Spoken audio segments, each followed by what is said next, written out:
संप्रदायाच्या नियमाने ठरलेला असल्यामुळे पहिल्यांदा कमी नंतर वाढवीत वाढवीत वाढवीत स्वर वाढवीत जाणे वारकरी संप्रदायाचं भजनच तसे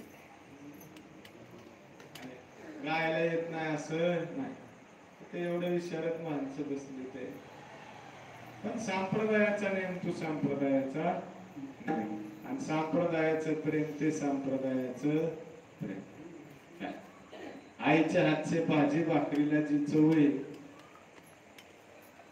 ती सीजीच्या तुप्पा पोळीला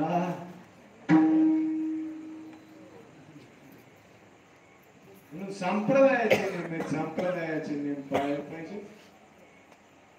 देवाला आवडण्यासाठी भजन केलं पाहिजे, समाजाला आवडण्यासाठी पूजन केलं पाहिजे आणि देवाला आवडण्यासाठी समाजाला तुमच्या भजनाचं काही घेणं देणंच नाही. काय होतं पुजारी बाबाच्या पंक्तीला समाज भोजनाचं बघतो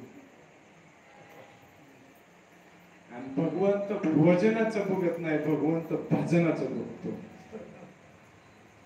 आपल्याला भजन करता आलं पाहिजे. आपल्याला भजनच करता येत नाही म्हणून आपलं देव ऐकत नाही.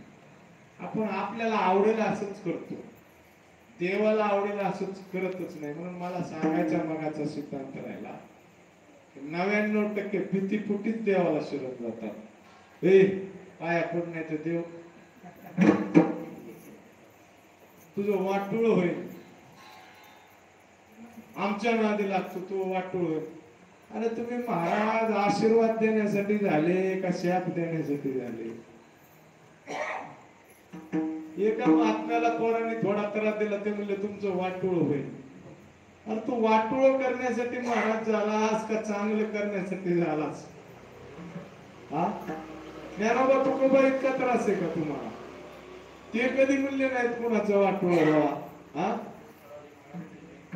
ते काय म्हणले जे गायचे व्यंकटी सांडो तया सत्कर्मे रती वाढव होता परस्परे.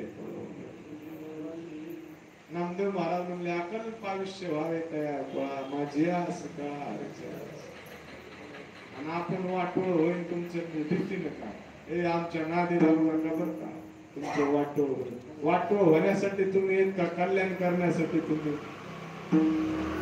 म्हणून जगाच्या कल्याणा संताच्या विभूती आणि देह कष्टावती परोपकारे.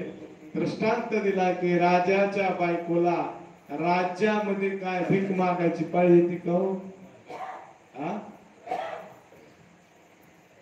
जी जी मनामध्ये इच्छा उत्पन्न होईल ती इच्छा राजा तात्काळ पूर्ण करतो. तिथे काय कमी आहे? सोनं कमी आहे का? हे कमी आहे का? ते कमी आहे का? ते कमी आहे? राजाची बायको जर म्हणली